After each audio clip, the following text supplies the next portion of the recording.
اعوذ باللہ من الشیطان الرجیم بسم اللہ الرحمن الرحیم الحمدللہ رب العالمین والصلاة والسلام علی اشرف الانبیاء والمرسلین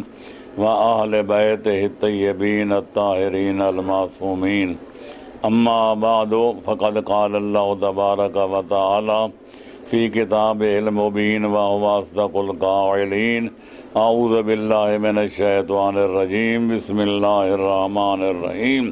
ان الدین عند اللہ الاسلام صدق اللہ العلی العظیم۔ تمام ادیان عالم میں سے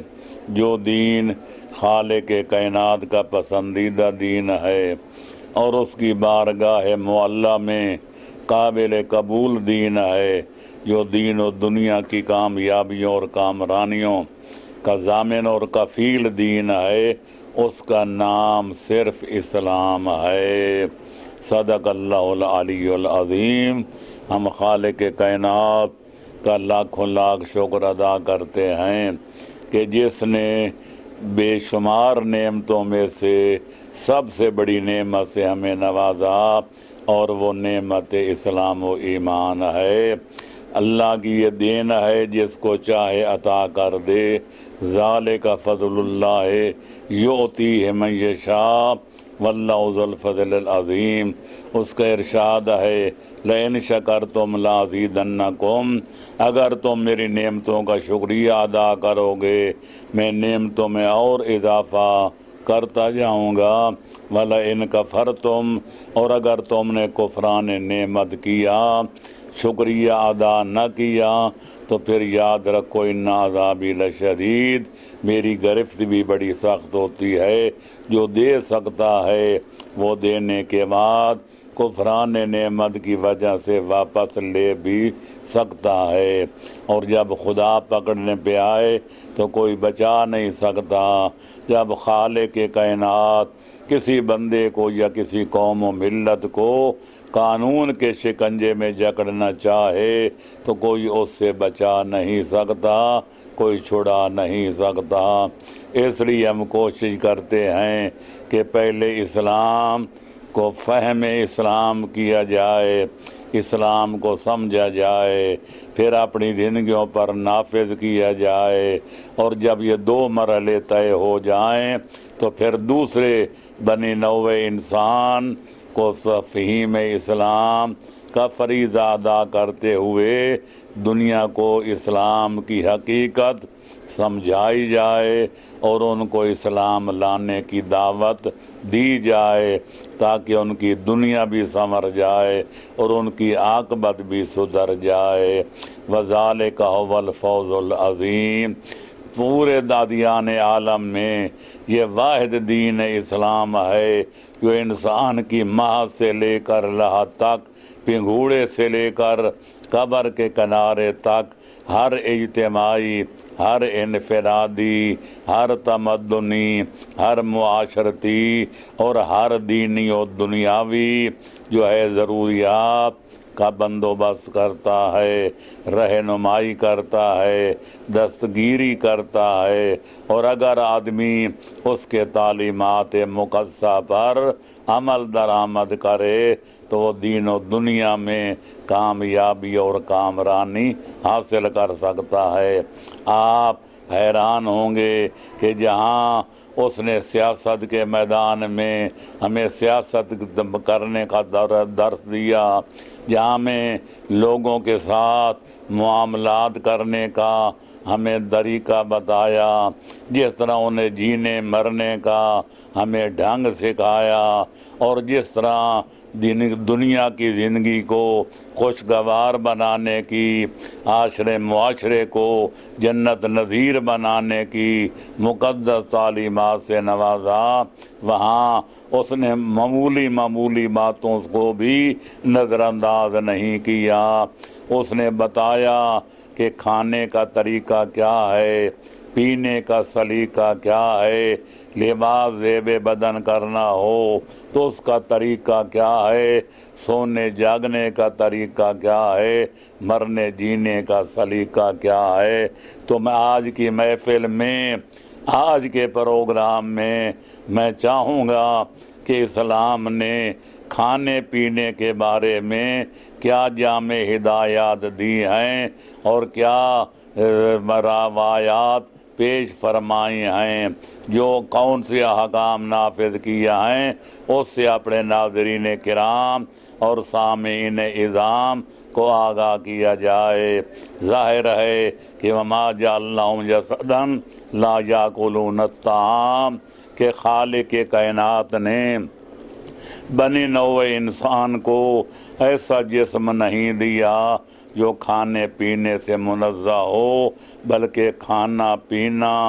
انسان کی زندگی کا حصہ ہے، بلکہ اکثر لوگ تو انہی وجہ سے گمراہ ہوتے ہیں۔ وہ چاہتے ہیں کہ ہماری خوراک اچھی ہو، ہماری پوشاک اچھی ہو، اس میں نہ پڑو کہ حلال کیا ہے، حرام کیا ہے۔ ہر بندہ چاہتا ہے روٹی بھی ہو، بوٹی بھی ہو، خوراک بھی اچھی ہو، پوشاک بھی اچھی ہو، پھر رہائش بھی اچھی ہو۔ لہذا ہر بندہ اچھی خوراک اور اچھی پوشاک کے پیچھے دوڑتا ہوا نظر آتا ہے۔ سعدی نے کہا تھا، مسکین بیچارہ در ہمہ عمرہ شامی رود، او در کفائے رزق و اجل در کفائے او بیرارہ، بیچارہ حریص ساری زندگی رزق کے پیچھے دوڑتا ہے، اچھی خوراک اور پوشاک کے پیچھے دوڑتا ہے، اور موت اس کے پیچھے دوڑتی ہے۔ وہ اپنا مطلوب حاصل نہیں کر سکتا کہ موت آ کر اس کا گلا دبا دیتی ہے۔ تو خالق کائنات نے کھانے پینے کا بھی انتظام فرمایا اور یہ بھی بتایا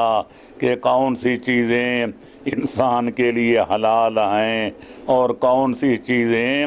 انسان کے لیے حرام ہیں۔ اس لیے فرمایا کلوا واشربوا ولا تسرفوا، اے بنی نوع انسان بے شک کھانے کی چیزیں کھاؤ، پینے کی چیزیں پیو، لیکن اسراف نہ کرو، حد سے آگے نہ بڑھو۔ پہلے یہ دیکھ لو حلال کیا ہے، حرام کیا ہے، مکروہ کیا ہے، مباح کیا ہے، آداب کیا ہیں، مستحبات کیا ہیں۔ ان چیزوں کا اگر لحاظ رکھا جائے تو کھانا پینا بھی عبادت بن جاتا ہے۔ روٹی کمانا، روٹی کھانا، بال بچوں کو کھلانا، مہمانوں کی تواضع فرمانا، یہ سب عبادت میں داخل ہے اگر حلال و حرام کو مد نظر رکھا جائے۔ یہ نہیں کہ جب کھانے کی ضرورت ہو تو آدمی ہاتھ بڑھائے، یہ نہ دیکھے حلال کیا ہے، حرام کیا ہے۔ پیاس لگے تو پیاس کو بجھانے کے لیے جو مشروب مل جائے وہ پیٹ میں ٹھونس لیا جائے، نہیں، اسلام پابندی لگاتا ہے اور حلال و حرام کی حدود مقرر کرتا ہے۔ یہی وجہ ہے کہ جناب امیر المومنین نے حضرت امام حسن مجتبیٰ کو بظاہر خطاب کر کے فرمایا اور اصل میں ہمیں حقیقت حالات آگاہ فرمایا کہ جب دسترخوان پہ بیٹھو تو پھر 12 چیزوں کو مد نظر رکھو، 4 واجب ہیں، 4 سنت ہیں اور 4 چیزیں ادب میں داخل ہیں۔ فرمایا سب سے پہلے جب دسترخوان پہ بیٹھو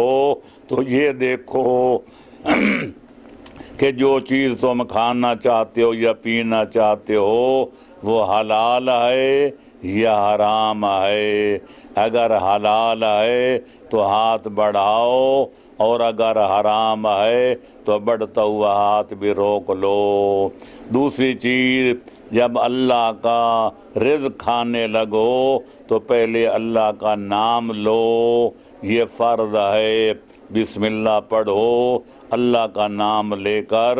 آغاز کرو، اور جب کھا چکو تو پھر خالق کائنات کا شکریہ ادا کرو، الحمدللہ رب العالمین کہو۔ اور چوتھا فرض یہ ہے کہ جب کھانے جو کچھ کھاؤ خالق اکبر کی رضا پہ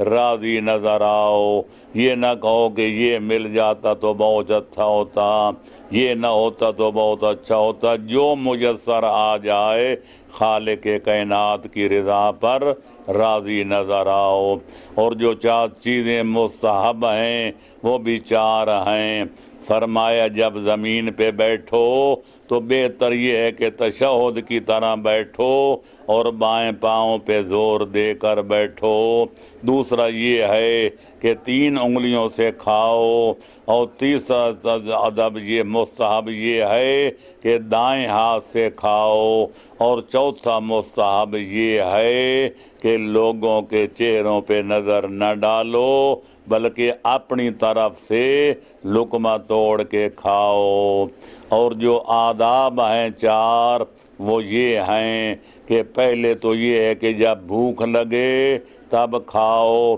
کوئی اشتہا باقی ہو تو ہاتھ روک لو، اور جب لوگوں کے سامنے ساتھ بیٹھ کے کھاؤ تو اپنی طرف سے لقمہ توڑو، ان کی طرف ہاتھ نہ بڑھاؤ، اور پھر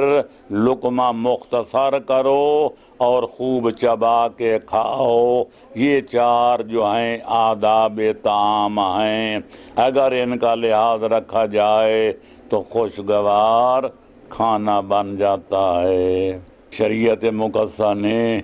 کھانے کے بھی آداب مقرر کیے ہیں، پینے کے بھی آداب ہیں، لہذا پینے کے سلسلے میں یہ حکم دیا کہ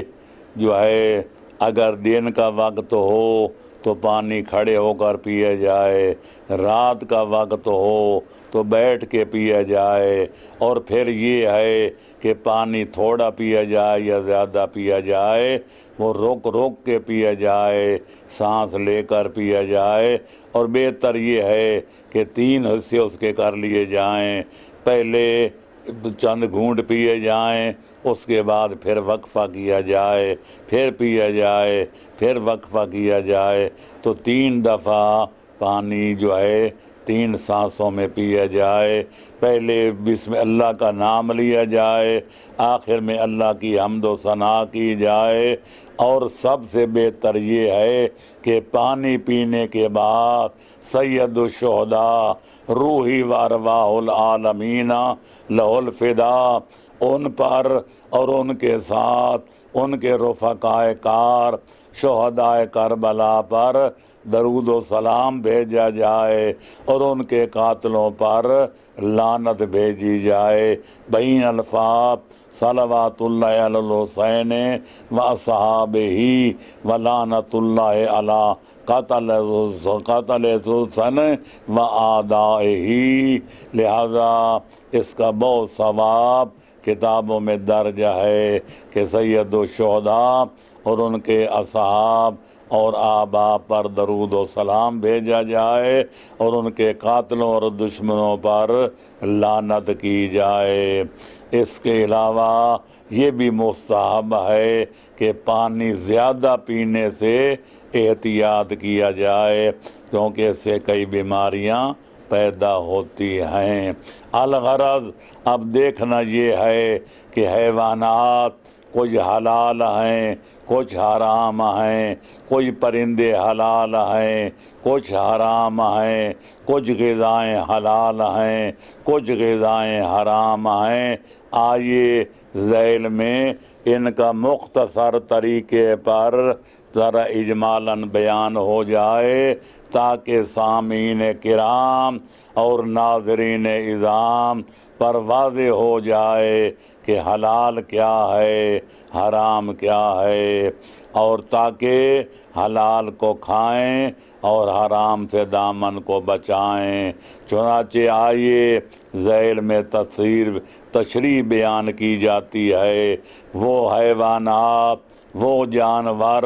جو سمندر میں رہتے ہیں، ان کے بارے میں ہمارا نظریہ یہ ہے کہ مچھلی حلال ہے، اور مچھلی بھی وہ جس کے بدن پر چھلکا ہو۔ محمد و آل محمد علیہم الصلاۃ والسلام کے ارشادات فرمودات کا لب لباب یہ ہے کہ سمندری حیوانات میں سے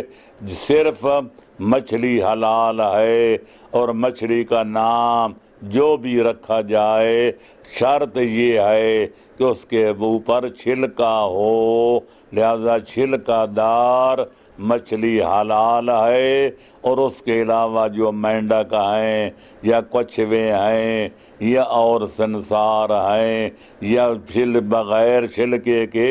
مچھلیاں ہیں، ان کا کھانا پینا حرام ہے۔ اور ملی مچھلی کے بارے میں یہ روایت ہماری اصول فروع کافی میں موجود ہے کہ مولا امیر کے ظاہری دور خلافت میں مولا وہاں سے گزر رہے تھے کہ دیکھا کہ مسلمانوں کے بازار میں لوگ ملی مچھلیاں بیچ رہے ہیں، تو مولا نے شرطۃ الخمیس جو ان کے ساتھ سپاہی تھے ان کو حکم دیا کہ ان کو چابک مارو اور مسلمانوں کے بازار سے اٹھا دو، اور فرمایا یا بیائی بنی اسرائیل و یا مسوخہ بنی اسرائیل، اے بنی اسرائیل کی مسخ شدہ مخلوق کے بیچنے والو، یا بیائی بنی مروان قومو، یہاں سے اٹھ جاؤ۔ لوگوں کے پلے کچھ نہ پڑا، لوگوں نے سوال کیا کہ مولا بنی اسرائیل کی مسخ شدہ مخلوق سے آپ کی مراد کیا ہے؟ فرمایا آج تم لوگ جن چیزوں کو ملی مچھلی کہتے ہو یہ کیا تھی؟ یہ بھی کبھی تمہاری طرح انسان تھے، بنی اسرائیل کی قوم کی، جن کو اللہ نے مسخ کر کے ملی مچھلی بنا دیا۔ لوگوں نے پوچھا مولا ان کا جرم کیا تھا جس کی پاداش میں خالق اکبر نے ان کو مسخ کر کے ملی مچھلی بنا دیا؟ تو مولا نے فرمایا یہ دو جرم کرتے تھے، حلق اللحا وفتل الشوارب، داڑیاں منڈواتے تھے اور مونچھیں بڑھاتے تھے اور مونچھوں کو تاؤ دیتے تھے اپنا روب و داب دکھانے کے لیے اور لوگوں پر اپنا روب بٹھانے کے لیے۔ تو اللہ نے اس جرم کی پاداش میں ان کو مسخ کر کے ملی مچھلی بنا دیا۔ علامہ شیخ یوسف بحرینی نے اپنی کتاب ہدایق ناظرہ میں یہ روایت لکھنے کے بعد فرماتے ہیں اس سے پتہ چلتا ہے کہ داڑھی منڈوانا اور مونچھیں بڑھانا اور مونچھوں کو تاؤ دینا یہ وہ جرم ہے کہ جس کی وجہ سے بنی اسرائیل کی ایک قوم مسخ ہو چکی ہے، اور ظاہر ہے کہ یہ اللہ ہر چھوٹے موٹے گناہ پر مسخ نہیں کرتا۔ اس سے پتہ چلا کہ داڑھی منڈوانا اور مونچھوں کو بڑھا کے تاؤ دینا خالق کائنات کی نظر میں یہ برا فعل ہے، یہ وہ گناہ کبیرہ ہے کہ جس کی سزا مسخ کے سوا اور کوئی نہیں ہے۔ تو لہذا ملی مچھلی ہو یا باقی بحری جانور سب حرام گوشت ہیں سوائے چھلکا دار مچھلی کے۔ اور اب آئیے جنگلی حیوانات کا ذکر ہو جائے۔ جنگلوں میں سور بھی رہتے ہیں، بھیڑیے بھی رہتے ہیں، چیتے بھی ہیں، یہ سب حرام ہیں۔ کتا حرام ہے، خنزیر حرام ہے، گیدڑ حرام ہے، بلی حرام ہے، چوہے حرام ہیں، اور ان کے علاوہ جو اونٹ ہیں وہ حلال ہیں، گائیں ہیں حلال ہیں، بھینسیں ہیں حلال ہیں، بھیڑیں ہیں حلال ہیں، بکریاں ہیں حلال ہیں، دمبے ہیں حلال ہیں۔ لہذا اسی طرح ہرن ہے،